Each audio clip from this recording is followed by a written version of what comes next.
You are listening to Feed 44, the official podcast channel of the Center for a Stateless Society. C4SS is an anarchist think tank and media center. For more information, please visit c4ss.org.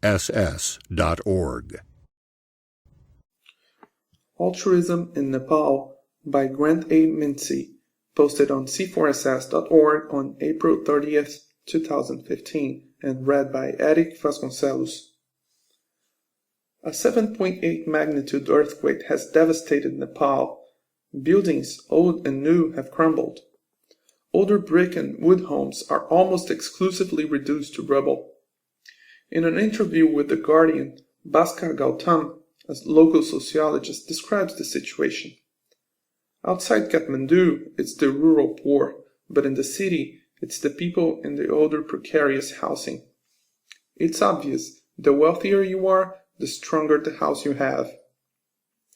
For years, the Nepali people have tried to improve their disaster preparedness and resilience, but too many are resource-strapped. Kishtis Nyalpane, a Kathmandu local in his mid-20s, is quoted in Time. "Our government is not strong enough to handle this. We must take care of it ourselves." Nyalpane echoes the beliefs of many in the region. The Nepali political system has a decades-long history of indecision, conflict, and instability. To maintain the political class, important issues such as basic infrastructure needs have been ignored. Once again, disparity and asymmetrical power relations add to the severity of disaster. Frustratingly, the very institutions that cause such disparity are who the populace must depend on for relief. As aid floods Nepal, victims continue to struggle to regain control over their lives. Meanwhile, decisions over the distribution of resources are made for them. The influx of aid pouring into the region will no doubt save lives, but many ravaged by the quake are having to wait days for food and shelter as government officials take pictures, avoid the public, and leave. The situation is so bad that the Nepalese villagers are blocking trucks carrying supplies for earthquake victims. Protests are on the rise outside Nepal's parliament. Locals are demanding more to help the tens of thousands now homeless and short of food and water. So what can be done? What can be done to close the wealth gap? What steps can be taken to ensure that the impoverished do not continue to be the hardest hit by disaster? The answer may lie behind altruistic social forces in the region.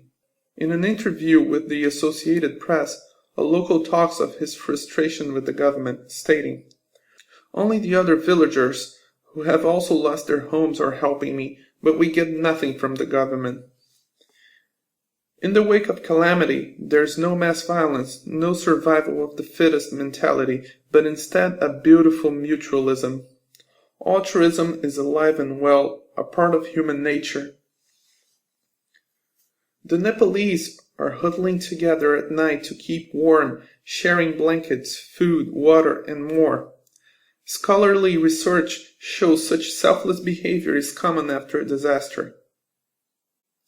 Often, it is the political authorities who are selfish. Fearing anarchy, power structures often work against altruistic behavior. Nevertheless, the human condition prevails. In the wake of disaster, there is always hope, generosity, and solidarity. The basic libertarian principle of mutual aid shines through. This, of course, fuels the fire against the ruling class. Even in calamity, we build rich, cooperative networks. This serves as a reminder that vibrant social cooperation is intrinsic to the human condition. If we grasp it, if we confront disparity, if we strive for the permissive society, we will revel in the altruistic markets that emerge. We can alleviate human suffering simply by advancing human liberty.